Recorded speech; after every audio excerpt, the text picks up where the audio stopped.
ZEE5 ಇರುವಾಗ ನೀವು ನಿಮ್ಮ ನೆಚ್ಚಿನ ಶೋಗಳನ್ನ ಎಂದಿಗೂ ಮಿಸ್ ಮಾಡಿಕೊಳ್ಳುವುದಿಲ್ಲ. ಅದು ಸಂಪೂರ್ಣ ಉಚಿತವಾಗಿ.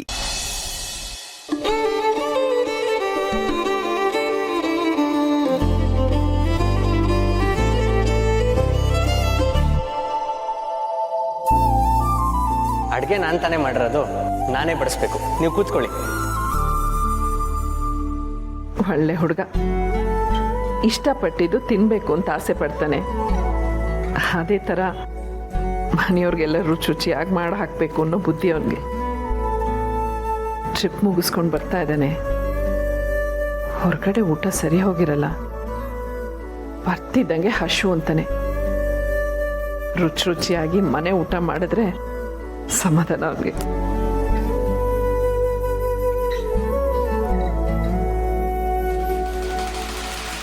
ಏನು ಮಕ್ಕಳನ್ನ ಮೆಚ್ಚೋಕೆ ಏನೇನು ಮಾಡಬೇಕು ಅಂತ ಯೋಚನೆ ಮಾಡ್ತಿದ್ಯಾ?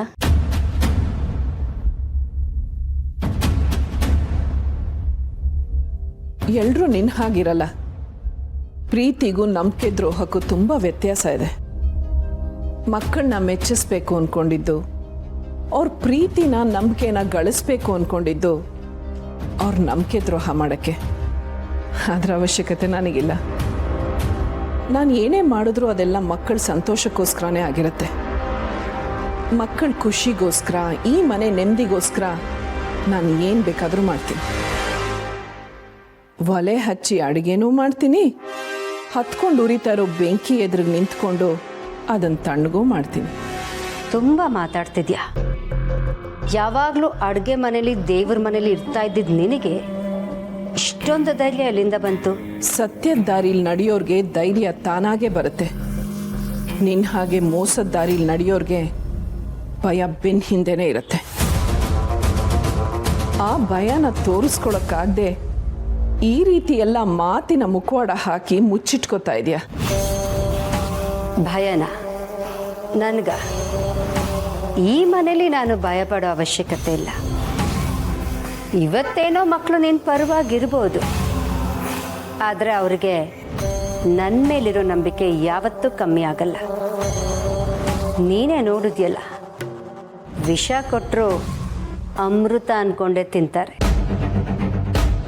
ಮಕ್ಕಳು ಮಾತ್ರ ಅಲ್ಲ, ನಿನ್ನ ಗಂಡನೂ ಈ ಮನೆಗೆ ನಾನು ದೇವತೆ ಅನ್ನೋ ಹಾಗೆ ಮಾತಾಡ್ತಾನೆ. ಅವ್ರು ನಿನ್ನ ಬಗ್ಗೆ ಅಷ್ಟೆಲ್ಲ ನಂಬಿಕೆ ಗೌರವ ಇಟ್ಕೊಂಡಿದ್ದಾರೆ ಅಂದರೆ ಅದು ಅವ್ರ ಒಳ್ಳೆತನನೇ ಹೊರತು ನಿನ್ನ ದೊಡ್ಡತನ ಅಲ್ಲ.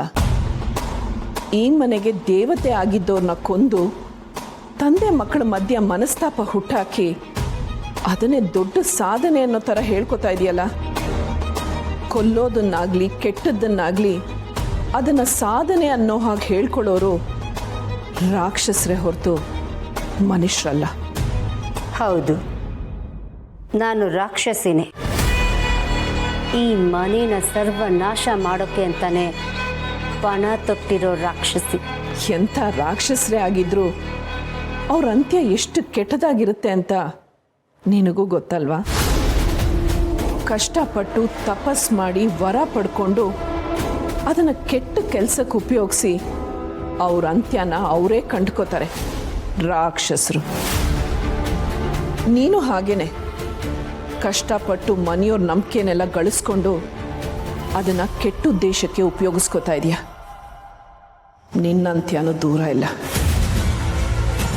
ಮಗನಿಗೋಸ್ಕರ ಒಳ್ಳೆ ಮನಸ್ಸಿಂದ ಅಡುಗೆ ಮಾಡ್ತಾ ಇದ್ದೀನಿ. ನಿನ್ನಂಥ ವಿಷಕಾರೋರು ಇಲ್ಲಿರೋದು ಸರಿ ಇರಲ್ಲ. ಹೊರಡಿಲ್ಲಿಂದ.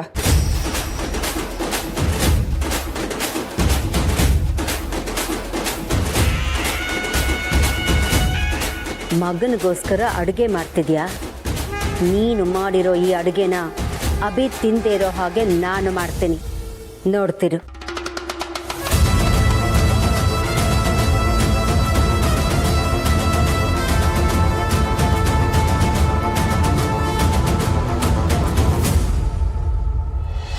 ಬಹಳ ಚೆನ್ನಾಗಿದೆ ಹುಳಿ.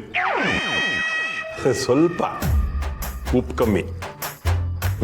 ಬಟ್ ಓಕೆ, ನನಗೆ ಓಕೆ. ಇನ್ನೊಂದು ಸ್ವಲ್ಪ ಖಾರ ಹಾಕ್ಬೋದಾಗಿತ್ತೇನೋಪ್ಪ. ಬಸ್ಸು, ಸ್ವಲ್ಪ ಉಪ್ಪು ಮತ್ತು ಖಾರ ಪುಡಿ ತಂದು ಸುರಿ.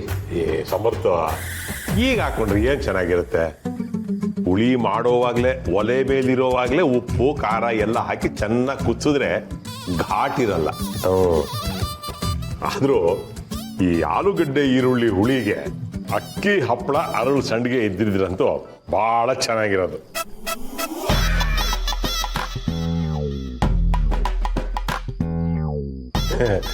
ಸಮರ್ಥ, ನಿಮ್ಮ ಆಫೀಸಲ್ಲಿ ಯಾವ್ದಾದ್ರು ಕೂತ್ ಮಾಡೋ ಕೆಲಸ ಇದ್ರೆ ಸ್ವಲ್ಪ ಹೇಳಪ್ಪ.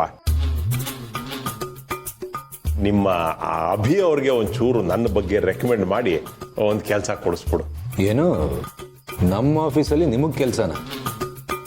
ಅಲ್ಲಿ ನಾನು ಕೆಲಸ ಮಾಡ್ತಿರೋದೇ ದೊಡ್ಡ ವಿಷಯ. ನೀವೇನಾದ್ರೂ ಅಲ್ಲಿಗೆ ಬಂದರೆ ನನ್ನ ಕೆಲಸನ ಹೋಗುತ್ತಷ್ಟೆ. ಇದೇನಪ್ಪ ಸಮರ್ಥ ಹೀಗೆ ಅಂದ್ಬಿಟ್ಟೆ? ಅಲ್ಲ, ನಾನು ಕೆಲ್ಸಕ್ಕೆ ಹೋಗಿದೆ 3 ಹೊತ್ತು ಮನೇಲಿ ಕೂತ್ಕೊಂಡು ಹೀಗೆ ತಿಂತಾ ಇದ್ರೆ ನೋಡ್ದಾರಲ್ಲ ನನ್ನ ದಂಡ ಪಿಂಡ ಅಂತ ಹಂಗ್ಸೋದಿಲ್ವೇ? ಕಡೆ ಪಕ್ಷ ನನ್ನ ವಯಸ್ಸಿಗಾದ್ರೂ ಮರ್ಯಾದೆ ಬೇಡವೇನಪ್ಪ? ಮಾವ, ಪದೇ ಪದೇ ಅದನ್ನ ಹೇಳಕ್ ನನಗಿಷ್ಟ ಇಲ್ಲ. ವಯಸ್ಸಿಗೆ ಮರ್ಯಾದೆ ತರುವಂತ ಕೆಲ್ಸನ ನೀವು ಮಾಡ್ಬೇಕು. ಅದಕ್ಕೆ ಅಲ್ವೇ ನಮ್ಮ ಕೆಲ್ಸ ಕೊಡ್ಸು ಅಂತ ಹೇಳ್ತಾ ಇರೋದು. ಕೆಲ್ಸ ಸಿಕ್ಕಿದ್ರು ಹಿಂದೆ ಮುಂದೆ ಯೋಚನೆ ಕೂಡ ಮಾಡಲ್ಲ, ಮಾಡದೆ. ಯಾಕೆ ಮನೆ ಕೆಲ್ಸಗಳು ನಿಮ್ಗೆ ಕೆಲ್ಸ ಅನ್ಸಲ್ವಾ? ಕೆಲ್ಸ ಮಾಡಕ್ಕೆ ಸುಮ್ನೆ ನೆಪ ಹುಡ್ತೀರಾ?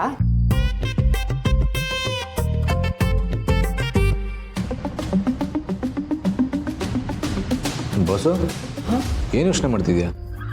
ಸಮರ್ಥ್, ಅಮ್ಮಂಗೆ ಬಸ್ರಿ ಬೈಕೆಗಳು ಅಂತೆಲ್ಲ ಇರುತ್ತೆ ಅಲ್ವಾ, ಅದನ್ನೆಲ್ಲ ನಾವು ಮಾಡ್ಬೇಕಲ್ವಾ?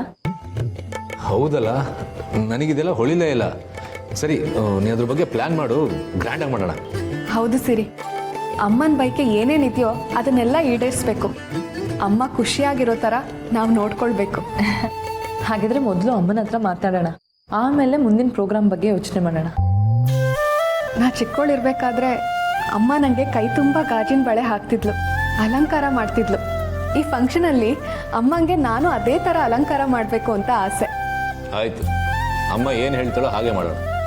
ಮೊದಲು ಅಮ್ಮ ಇದಕ್ಕೆಲ್ಲ ಒಪ್ಕೊಳ್ಳಿ, ಆಮೇಲೆ ಅವ್ರ ಬೈಕೆ ತೀರ್ಸೋ ನಿಮ್ಮ ಆಸೆಗಳನ್ನ ಈಡೇರಿಸ್ಕೋಬೋದು. ಇಂಥ ಟೈಮಲ್ಲಿ ತಾತನೂ ಇರ್ಬೇಕಿತ್ತು ಅನ್ಸುತ್ತೆ. ಅಯ್ಯೋ, ಹೇಳೋದು ಮರ್ತೆ, ತಾತ ಫೋನ್ ಮಾಡಿದ್ರು. ಅವ್ರು ಬರೋಕೆ ಇನ್ನೊಂದು 15 ದಿನ ಆಗತ್ತಂತೆ.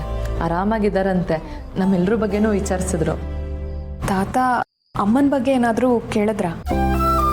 ಅಮ್ಮನ ಬಗ್ಗೆ ಕೇಳಿದ್ರು, ಆದರೆ ಇರೋ ವಿಷಯ ಹೇಳಿದ್ರೆ ಅವ್ರು ಹೇಗೆ ತಗೊಳ್ತಾರೋ ಏನೋ ಅನ್ನೋ ಭಯಕ್ಕೆ ನಾನೇನು ಹೇಳೋಕೆ ಹೋಗಲಿಲ್ಲ. ಒಳ್ಳೇದೇ ಆಯಿತು. ಅವ್ರು ಇಲ್ಲಿಗೆ ಬರೋವರೆಗೂ ಏನೂ ಹೇಳೋದು ಬೇಡ. ಅವ್ರು ಇಲ್ಲಿಗೆ ಬಂದಮೇಲೆ ಎಲ್ಲ ಗೊತ್ತಾಗಲಿ. ಹಾಗಿದ್ರೆ ನಾಳೆ ನಾನು ಅಮ್ಮನ ಹತ್ರ ಹೋಗಿ ಶಾಸ್ತ್ರದ ಬಗ್ಗೆ ಮಾತಾಡ್ತೀನಿ. ಆದರೂ ಮನೆ ಮೇಲೆ ಇಷ್ಟು ಸಾಲ ಇದೆ, ಮೈ ತುಂಬ ಸಾಲ ಇದೆ. ಪರಿಸ್ಥಿತಿ ಹೀಗಿರುವಾಗ ಬೈಕೆ ತೀರ್ಸೋ ಕಾರ್ಯಕ್ರಮ ಬೇಕೇ ಅಂತ. ಇಷ್ಟೆಲ್ಲ ಸಾಲ ಇರುವಾಗ ನಿಮ್ಮಂತ ಕೆಲ್ಸಕ್ಕೆ ಬಾರದೆ ಇರೋರಿಗೆ ಊಟ ಹಾಕ್ಬೇಕಂತ ನಾವು ಅನ್ಕೋಬಹುದಲ್ವಾ? ಸೊಸೆ ಮುದ್ದ, ತಾಯಿಗಿಂತ ದೇವರಿಲ್ಲ. ZEE5 ಆಪ್ ಡೌನ್ಲೋಡ್ ಮಾಡಿ ಎಲ್ಲಾ ಸಂಚಿಕೆಗಳನ್ನು ಸಂಪೂರ್ಣ ಉಚಿತವಾಗಿ ನೋಡಿ.